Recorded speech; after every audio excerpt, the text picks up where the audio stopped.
एक और main board IPO open हो रहा है जिसका नाम है अमागी मीडिया लैब्स।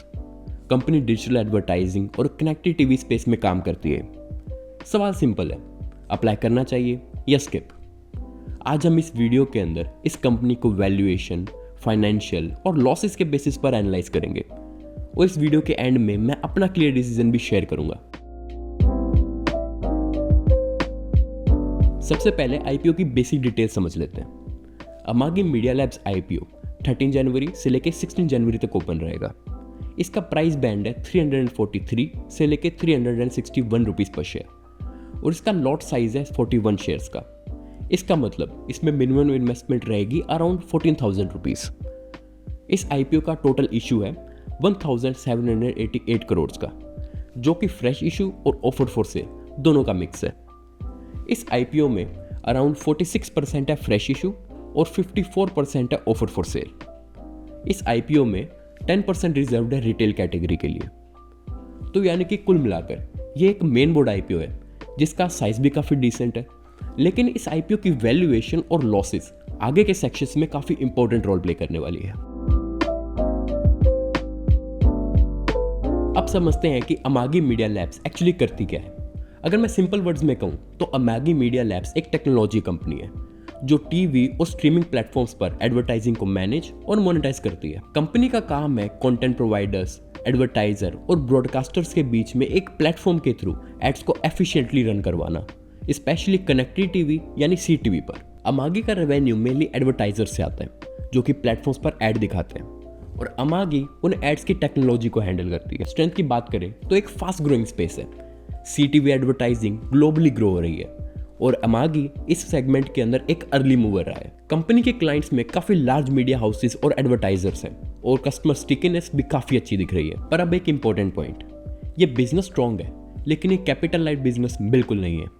एम्प्लॉय और टेक्नोलॉजी कॉस्ट यहाँ पर काफी हाई रहती है और स्केल के साथ यहाँ पर प्रॉफिटेबिलिटी का प्रेशर भी काफी हाई रहता है। तो यानी कि बिजनेस स्ट्रॉन्ग है, मार्केट भी ग्रोइंग है, लेकिन एग्जीक्यूशन और कॉस्ट कंट्रोल यहाँ का रियल टेस्ट है। तो बिजनेस क्वालिटी के पॉइंट ऑफ व्यू से मैं इस आईपीओ को 7.5 आउट ऑफ 10 दूंगा। अब नंबर्स की बात करते हैं। अमागी के रेवेन्यूज लास्ट फ्यू ईयर्स के अंदर काफी अच्छे पेस से ग्रो हुए हैं, जो कि काफी पॉजिटिव साइन है। लेकिन एक पॉइंट यहाँ पर जरूरी है, अमागी अभी भी लॉस मेकिंग कंपनी है। लॉसेस कम हुए हैं लेकिन बिजनेस अभी भी ब्रेक इवन स्टेज से काफी दूर है। सबसे बड़ा एक्सपेंस यहाँ पर टेक्नोलॉजी और एम्प्लॉय कॉस्ट है, जो कि एक्सपेंशन और ग्रोथ के साथ नेचुरली हाई रहती है। पॉजिटिव साइड ये है कि कंपनी का ग्रोस मार्जिन स्ट्रक्चर रिलेटिवली काफी स्ट्रॉन्ग है और टाइम के साथ लॉसेस भी इंप्रूव हुए हैं। तो नंबर्स कहते हैं कि ग्रोथ विजिबल है, लेकिन प्रॉफिटेबिलिटी इस टाइम पर स्टोरी का सबसे वीक पार्ट है। तो फाइनेंशियल हेल्थ के पॉइंट ऑफ व्यू से मैं इस आईपीओ को 6 आउट ऑफ 10 दूंगा। अब बात करते हैं वैल्यूएशन की, क्योंकि यहीं पर इस आईपीओ की सबसे बड़ी डिबेट है। अमागी मीडिया लैब्स अभी एक प्रॉफिट मेकिंग कंपनी नहीं है, इसलिए ट्रेडिशनल पी रेशो यहाँ पर एक सूटेबल इंडिकेटर नहीं होगा। इसलिए हमें वैल्यूएशन को रेवेन्यू मल्टीपल के बेसिस पे देखना होगा। और एक चीज़ मैं आपको बता दूं, IPO pricing already future growth को काफ़ी हद तक फैक्टर कर चुकी है। सिंपल वर्ड्स में कहूँ तो आईपीओ चीप नहीं है, वैल्यूएशन काफ़ी हाई है। अगर कंपनी आगे जाकर एक स्ट्रॉन्ग एग्जीक्यूशन दिखा पाती है और लॉसेस को भी कंट्रोल करती है तो ये वैल्यूएशन शायद जस्टिफाई हो सकती है।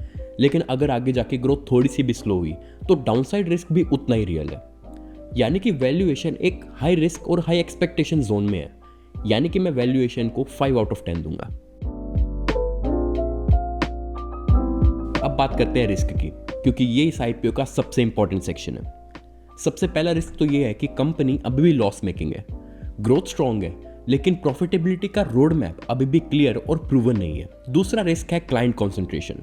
अमागी का मेजॉरिटी रेवेन्यू लार्ज ब्रॉडकास्टर और एडवर्टाइजर से आता है, यानी कि किसी एक मेजर क्लाइंट का स्लो डाउन प्रॉफिट और नंबर्स के ऊपर नेगेटिव इफेक्ट डाल सकता है। तीसरा रिस्क, ये बिजनेस ग्लोबल एडवर्टाइजिंग साइकिल पर डिपेंड करता है, यानी कि अगर एड स्पेंड कम हुए तो रेवेन्यू के ऊपर एक डायरेक्ट इंपैक्ट आएगा। अब एक प्रैक्टिकल रिस्क तो ये भी है कि टैलेंट और टेक्नोलॉजी कॉस्ट आगे भी हाई रहने वाली है, जो कि मार्जिन्स को डिले कर सकती है। तो रिस्क मैनेजेबल है लेकिन इग्नोर करने वाले बिल्कुल नहीं है। इसका मतलब मैं इस आईपीओ को रिस्क प्रोफाइल के बेसिस के ऊपर 6 आउट ऑफ 10 दूंगा। अब शॉर्ट टर्म यानी कि लिस्टिंग गेन्स का एंगल भी देख लेते हैं। जीएमपी यानी कि ग्रे मार्केट प्रीमियम इस आईपीओ में पॉजिटिव रहा है। पिछले कुछ दिनों से जीएमपी अराउंड 37 टू 43 की रेंज में मूव कर रहा है, जो कि रफली 10 टू 12% के लिस्टिंग गेंस दिखाता है। एक इंपॉर्टेंट ऑब्जर्वेशन यहाँ पर यह भी है कि जीएमपी फिलहाल एग्रेसिव नहीं है, स्टेबल है। इसका मतलब ये है कि मार्केट में इंटरेस्ट तो है लेकिन कोई एग्रेसिव हाइप नहीं है। पर यह भी याद रखना जरूरी है कि जीएमपी सिर्फ सेंटीमेंट दिखाता है, कोई गारंटी नहीं होती। अगर लिस्टिंग डे तक ओवरऑल मार्केट सेंटीमेंट सपोर्टिव रहा तो 5 टू 8% के लिस्टिंग गेंस पॉसिबल है। अगर जीएमपी लिस्टिंग डे तक 3 टू 4% तक आ गया और क्यूआईबी यानी कि क्वालिफाइड इंस्टीट्यूशनल बायर से भी कोई अच्छा इंटरेस्ट नहीं दिखा तो इस आईपीओ में फ्लैट या फिर नेगेटिव लिस्टिंग हो सकती है। अब फाइनल वर्डिक्ट पर आते हैं। शॉर्ट टर्म यानी लिस्टिंग गेंस के लिए अमागी मीडिया लैब्स आईपीओ एक मॉडरेट अपॉर्चुनिटी है। जीएमपी फिलहाल स्टेबल है लेकिन एक्सपेक्टेशंस रियलिस्टिक रखनी होंगी। लॉन्ग टर्म के लिए ये आईपीओ उन इन्वेस्टर्स के लिए हो सकता है जो हाई ग्रोथ टेक्नोलॉजी बिजनेसेस समझते हो और जो शॉर्ट टर्म लॉसेस के साथ भी कंफर्टेबल हो। पर यह भी क्लियर है कि प्रॉफिटेबिलिटी अभी प्रूवन नहीं है और लॉन्ग टर्म के लिए आईपीओ काफी रिस्की हो सकता है। अब मेरा डिसीजन, मैं इस आईपीओ में अप्लाई नहीं कर रहा हूँ। अगर आप IPO updates, subscription numbers, listing day analysis इसको मिस नहीं करना चाहते तो चैनल को सब्सक्राइब कर लो। मैं लिस्टिंग डे तक भी कम्युनिटी पोस्ट के थ्रू रेगुलर अपडेट शेयर करूंगा। और कमेंट्स में ज़रूर बताना कि आप इस आईपीओ में अप्लाई कर रहे हो या स्किप। मिलते हैं अगली वीडियो में।